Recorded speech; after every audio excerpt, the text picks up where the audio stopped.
Hello, my fellow curious creatures. Welcome to another video.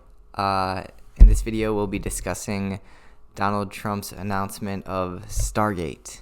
Yes, Stargate, the 500 billion with a B, dollar AI infrastructure program, which I guess will strategically place the United States as the spearhead of this coming AI revolution. So wild times, exciting stuff. It's my honor to welcome three of the world's leading technology CEOs. And in the case of Larry Ellison, it's well beyond technology. He's sort of CEO of everything. He's an amazing man, an amazing business person. But to announce the largest AI infrastructure project by far in history, and it's all taking place right here in America.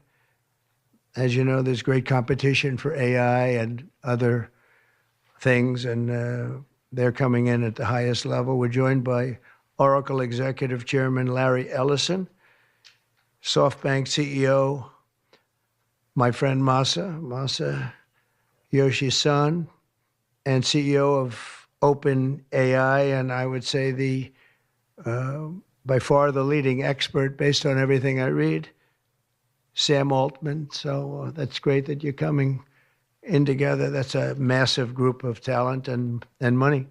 Together, these world-leading technology giants are announcing the formation of Stargate. So put that name down in your books, because I think you're going to hear a lot about it in the future. A new American company that will invest $500 billion at least in AI infrastructure in the United States, and very quickly, moving very rapidly, creating over 100,000 American jobs almost immediately. This monumental undertaking is a resounding declaration of confidence in America's potential under a new president. A new president. I didn't say it, they did. So I appreciate that, fellas. But it'll ensure the future of technology. What we want to do is we want to keep it in this country. China is a competitor and others are competitors. We want it to be in this country, and we're making it available. I'm going to help a lot through emergency declarations, because we have an emergency. We have to get this stuff built. So they have to produce a lot of electricity, and we'll make it possible for them to get that production done very easily at their own plants if they want. Beginning immediately, Stargate will be building the physical and virtual infrastructure to power the next generation of advancements in AI, and this will include the construction of colossal data centers, very, very massive structures. This is, to me, a very big thing. $500 billion Stargate project, I think, is going to be something that's very special. It'll lead to something that could be the biggest of all. So what does this exactly mean for us? I think it's unclear at this point. I know Elon Musk had some things to say, saying that they don't have the money, they won't make it happen. But what is interesting is how AI and its implications are becoming such a prevalent part of mainstream discourse. And the president himself seems to be taking it seriously and seems to want to get a jump on all the other countries who might be working on AI development. So yeah, it's crazy. I know for myself, I've been following these ideas for a while. I started listening to the Joe Rogan Experience way back before it was cool. And this was like a big theme of his that he still touches on to this day. But this like techno psychedelic like freak space, this little corner of the internet that really epitomized the early days of Joe Rogan. It's really happening. It's really, AI might be the thing. As Donald says, it might be the thing that leads to the biggest of all. So whatever that means. And speaking of the early days of the Joe Rogan Experience, if you're familiar with the JRE, especially the early days, you're familiar with Duncan Trussell. He is a futurist. Duncan is a visionary. He's an artist. And here he shares his take on whether or not we should be concerned about this new Stargate program. Should we be worried about this particular policy? I don't know if it's even a policy, but this particular initiative of the Trump administration. Should we worry? Is AI getting out of hand? Is Trump being reckless? This is what Duncan has to say. And it's interesting because this clip of Duncan's, this is an old clip. This is like 7 or 8 years old.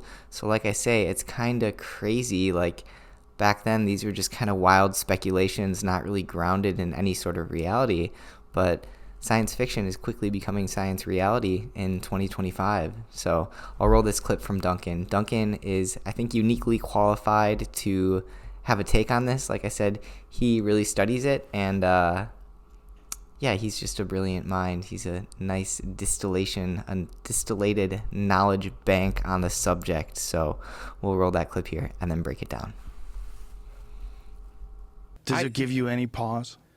It used to. Do you just go, what the fuck are we doing? It used to. Really? Not anymore, man. What happened? I took Timothy Leary's advice. What was it? Lift up your legs and float downstream.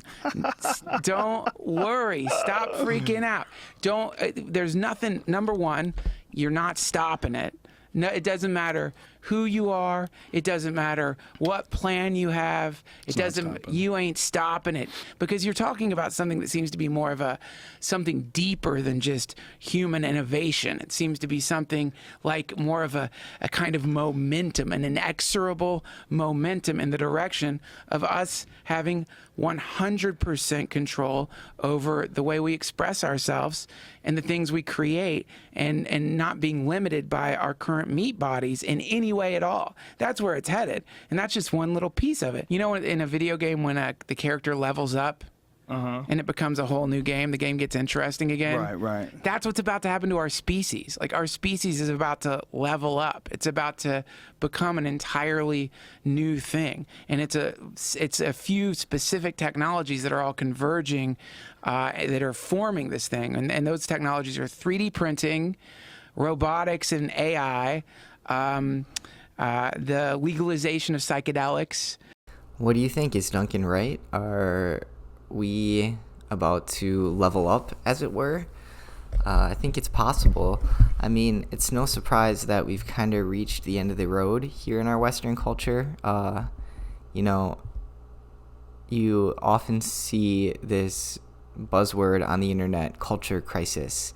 And for many of us, it is just a buzzword you see on the internet. But I think for some people in some places, it is becoming this palpable reality. You know, there is this culture crisis, and you can feel it in the air.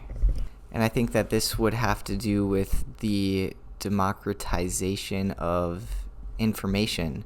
So thanks to the internet, thanks to these information technologies, you know, these structures, these top-down societal organization structures that we've been living under for the past, I don't know, what is it, since the beginning of culture, like 10,000 years at least, I don't know, long time. So yeah, they will no longer serve. You know, we need to come back to what's immediate. So Terence McKenna called this the archaic revival. So the return to archaic values. So the return to the prioritization of the felt presence of immediate experience, right? So this is like the idea that, you know, we need to prioritize being itself in some way, which is kind of a crazy idea in a culture that's so preoccupied with doing things and getting things done. But if AI is the tool that allows us to automate all of our societal needs, so we have AI producing our food, we have AI running logistics, AI health care, then what else is there for us human beings to do? Well, I think it'll liberate us as artists.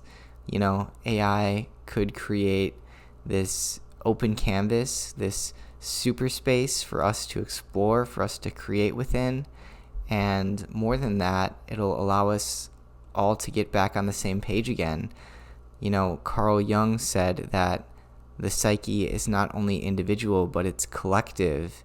And in this AI-generated cyberspace, maybe we'll be able to explore our own souls and explore the collective consciousness and unconscious of man, and in this way come to understand what intelligence is and where it comes from.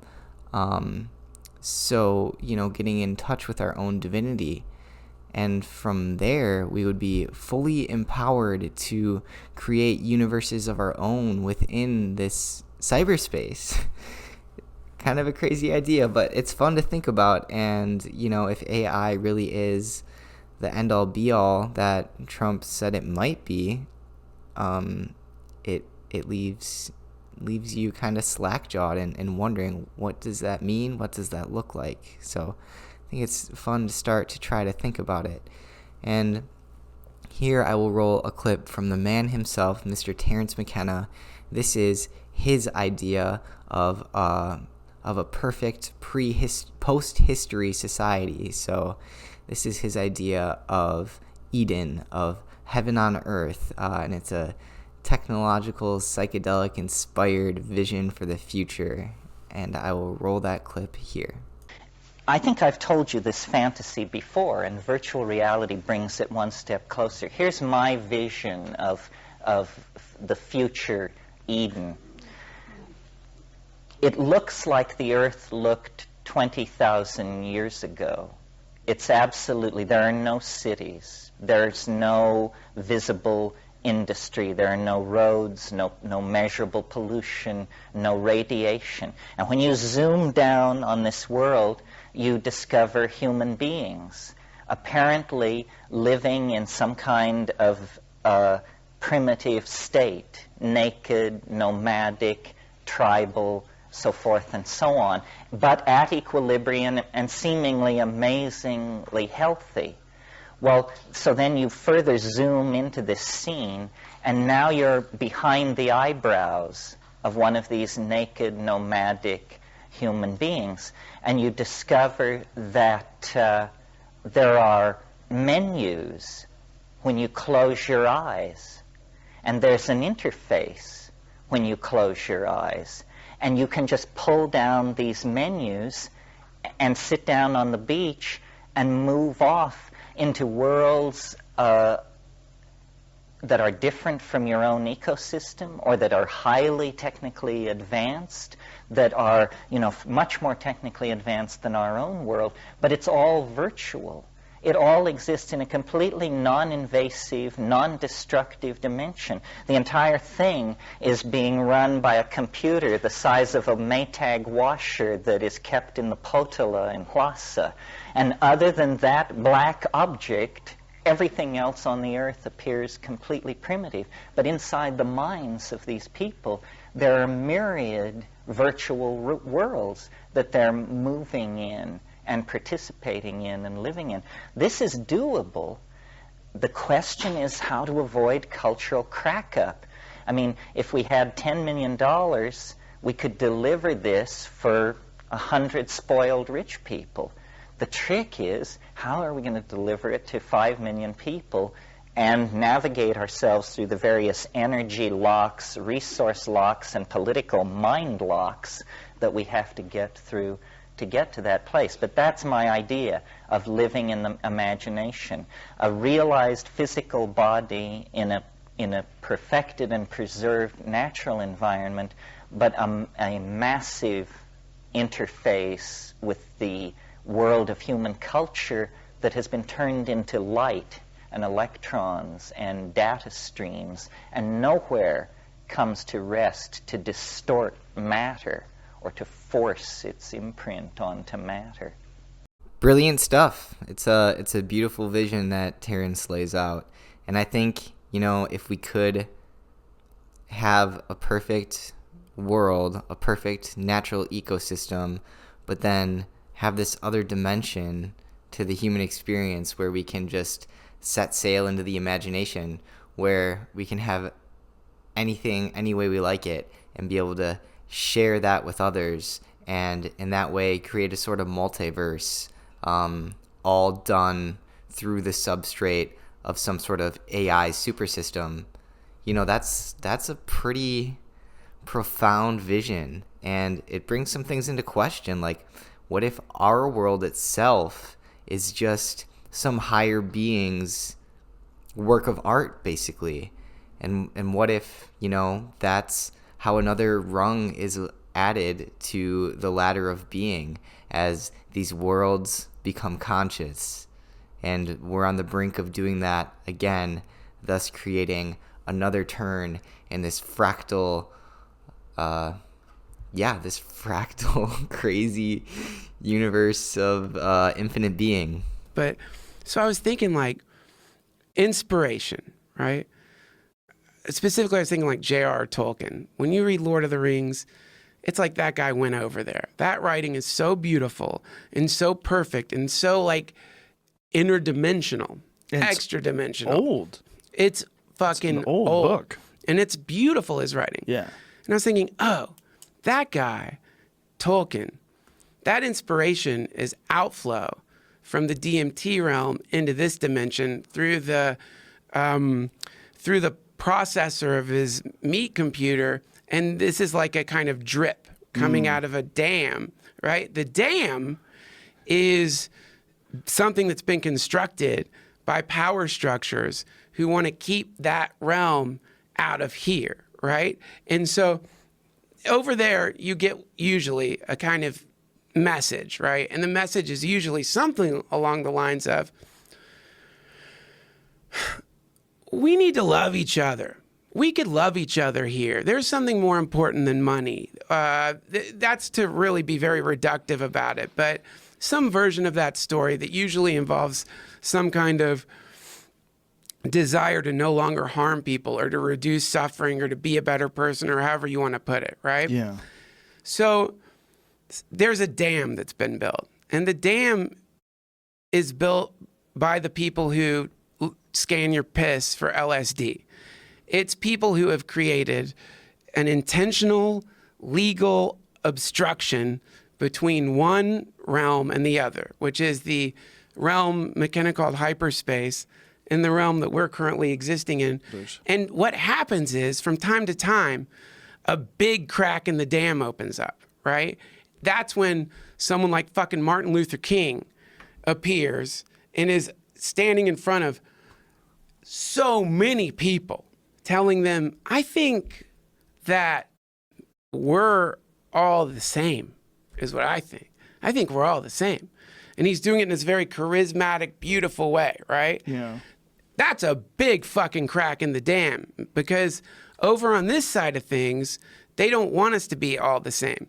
They want us to be separated by a lot of different fucking things. They don't want us to be all the same over here. So the cracks in the dam open up, and the big cracks, bam! The little cracks, they're like the good art, the good poetry, the great movies, the inspiration. And now what's happening because of the fucking internet is all these fucking cracks in the dam are opening up. They can't seal them up anymore. It's like you can't seal the fucking dam anymore. And the singularity that McKenna was talking about, the apocalypse, which actually means lifting of the veil, what that is when the dam reaches like a point where the structural integrity has been permanently compromised, and the DMT realm flows into this dimension in the form of some kind of technology that either unifies all of us or like rips a hole literally into whatever that membrane is that separates us from the infinite. And that is what, for whatever reason, over in this dimension, people have been trying to stop. God damn. Well said, Duncan. Well said. So what do you think? Is AI going to be the opening of the floodgates, the lifting of the veil between, our small selves and the recognition of the unity of being? I think it could be. And to Duncan's point, Duncan brings up J.R.R. Tolkien, who is an artist who was able to do the thing. With his limited means, he was able to create a world unto himself with beauty and horror. And yeah, J.R.R. Tolkien's writing is divinely inspired. It's mind-blowing. If you haven't read Lord of the Rings, start there. But I'm gonna add in this next clip the first page of his magnum opus, his masterpiece, The Silmarillion, the Ainulindale. This is the first page of the opening chapter, just to give you a taste of what divinely inspired art can look like. And Tolkien was able to create a whole universe simply through the medium of language. He was a professor of language. Is it a coincidence that AI is now language models? No, it's not. This is the medium of the future, language. Ainulindale, the music of the Ainur. There was Eru, the One, who in Arda is called Iluvatar, and he made first the Ainur, the Holy Ones, that were the offspring of his thought, and they were with him before aught else was made. And he spoke to them, propounding to them themes of music, and they sang before him, and he was glad. But for a long while they sang only each alone, or but few together, while the rest hearkened.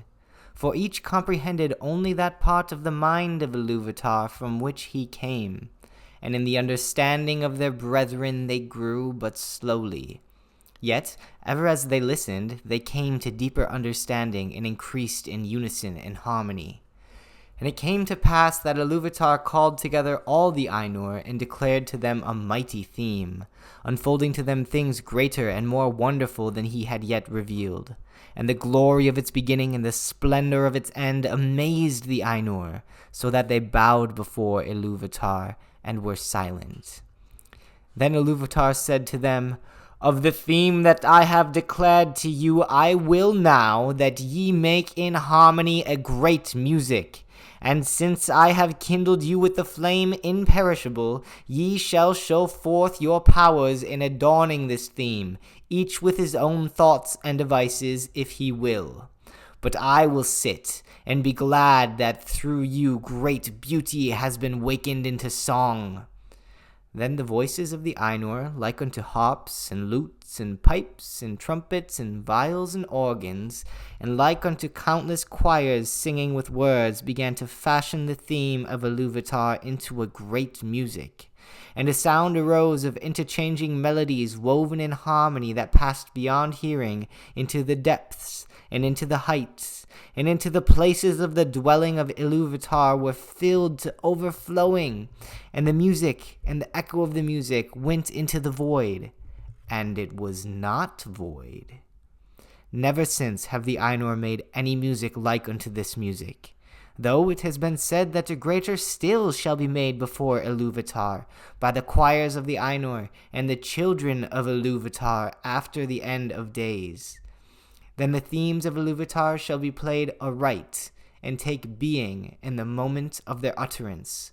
For all shall then understand fully his intent in their part, and each shall know the comprehension of each, and Iluvatar shall give to their thought the secret fire, being well pleased.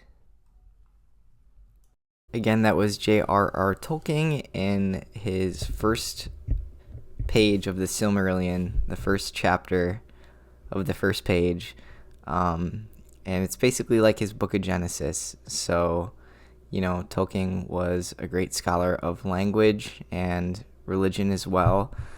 He was a devoted Catholic, and you see many parallels here to Genesis, but this is his own creation tale, and in that passage you have the one true God, Eru Iluvatar, who has these offspring of his thought, which are called the Ainur, and they're basically higher beings, like angelic and demonic entities. And it's interesting to note in the Lord of the Rings books and movies, Gandalf is one of these Ainurs.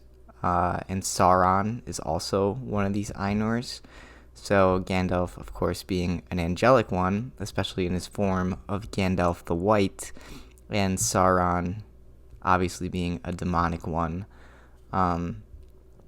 But yeah, it's interesting to see how Tolkien breaks through here with language. He is pointing at this universal process that goes on, and on one level, it can be seen as a metaphor for the artistic process itself, right? Where Tolkien is Eru Ilúvatar, Tolkien is the one true God, and he has this good and evil within him, these good thoughts and these demonic thoughts, and he gives to them a unifying theme, which could be seen as his life's work, which is building out the Silmarillion and the Lord of the Rings tales, and in that way, he gives a context for all these things within himself and a way to express himself and explore himself, and importantly, create a universe unto himself, right? Which is what we've been talking about, AI enabling every man to do, basically.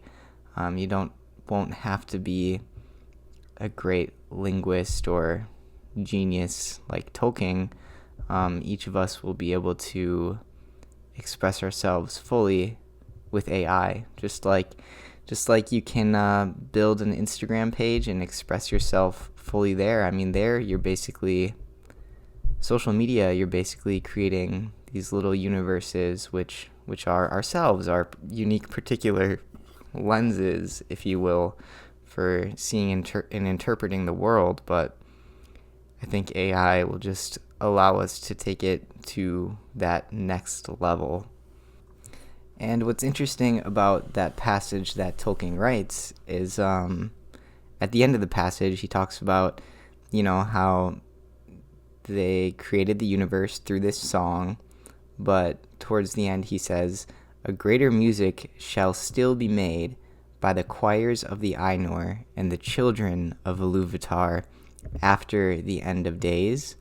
And I think this is interesting because, well, first I should say the children of Ilúvatar are elves and men.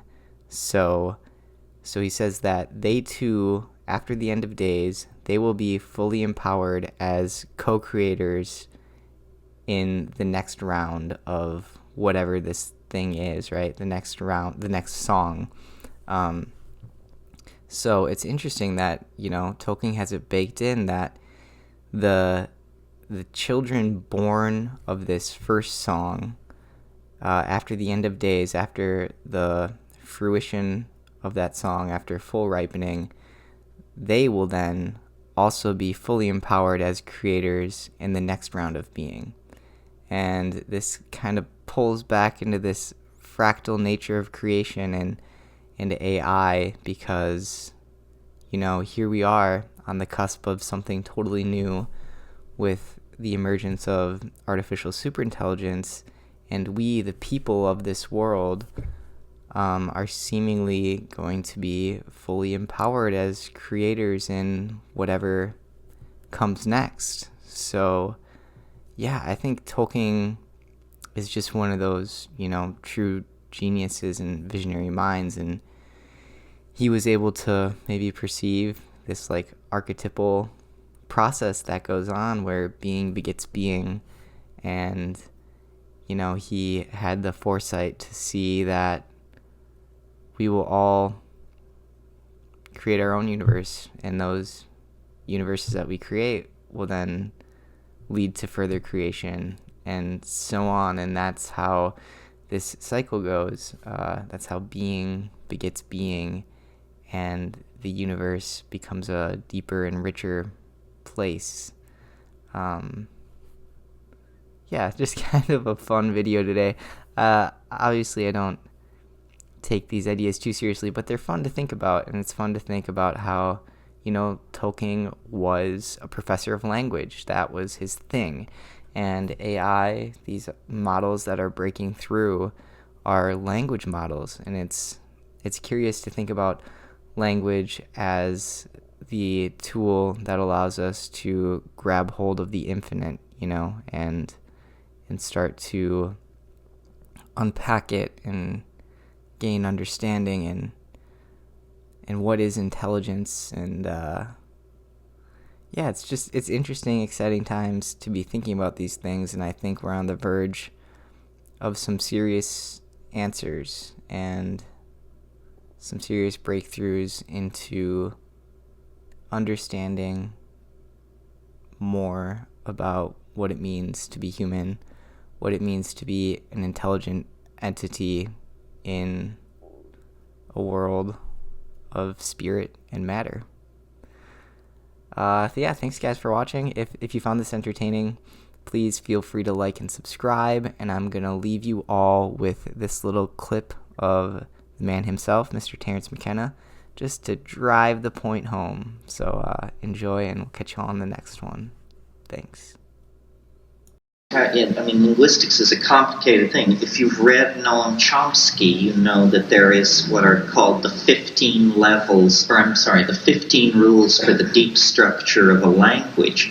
Chomsky says that not only all known languages will follow these rules, but all possible languages will follow these rules, because if it doesn't follow these rules, it's not rationally apprehendable. How is it that we can recognize an infinite number of sentences that we've never heard before? How is it that we can tell sense from nonsense almost instantly, even in areas where we have no real experience? Syntax. It seems to me the world is made of syntax in some way that is very slippery.